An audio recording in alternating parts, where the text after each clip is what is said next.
to the Voice referendum on the 14th of October. So without any further ado, joining us right now, opposition frontbencher Paul Fletcher is back with us. Appreciate it as ever.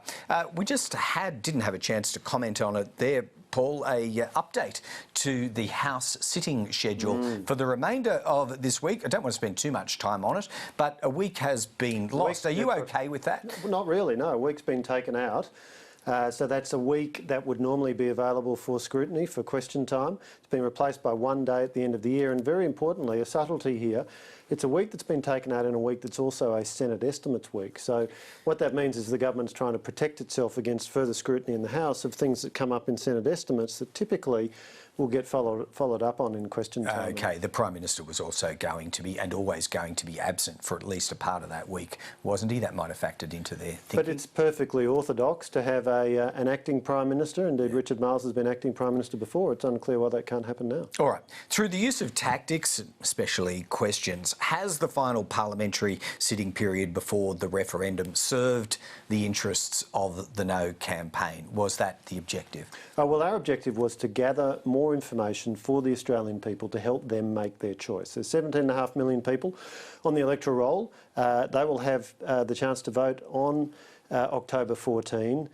in relation to the Voice. So we've been asking again a series of questions this week.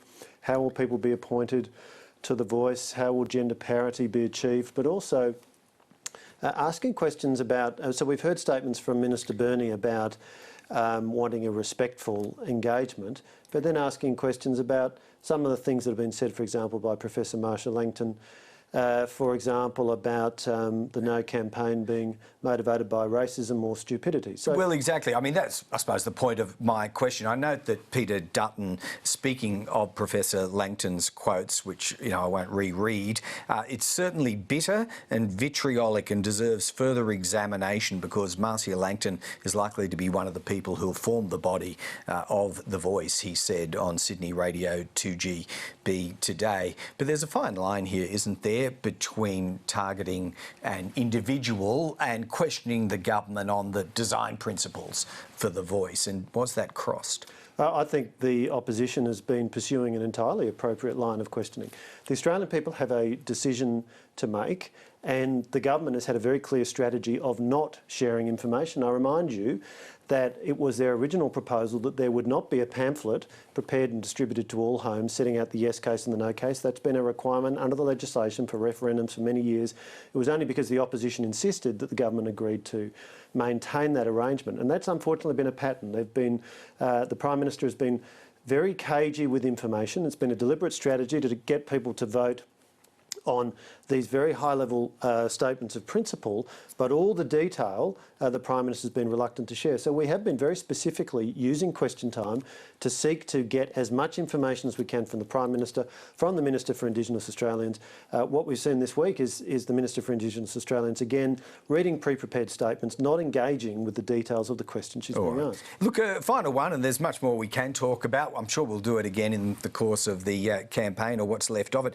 I don't know if you caught up with Nikki Sava column in 9 newspapers today, reflecting on a dinner attended after Maria Kovacic's first speech to Parliament. She's quoting one unnamed MP present as saying Peter Dutton will be seen as a wrecker. There are no rewards to be reaped if the referendum fails. What are the rewards for the coalition if the referendum fails? Well, I think you saw from Senator Jacinta Price today a very clear statement of what we're wanting to achieve. It is very important that we maintain the progression towards improving the situation of Indigenous Australians who are disadvantaged. And of course, many Indigenous Australians are disadvantaged. They're closing the gap. Statistics are very clear. On the other hand, we should recognise that there are plenty of Indigenous Australians who are doing well, and we should celebrate that fact. But there is much more work to do, and we certainly are very committed to Indigenous Australians having the same opportunities as every other Australian. There's a big policy agenda that needs to be pursued, and we have been consistently trying to focus on what are the specific benefits the voice will deliver, how will it address issues of infant mortality or education or other issues. And again, the Australian people will have the chance to make their decision on that on October 14th. They will, and we'll be talking about it probably before and then after that. Paul Fletcher, appreciate it as always. Thanks for joining us.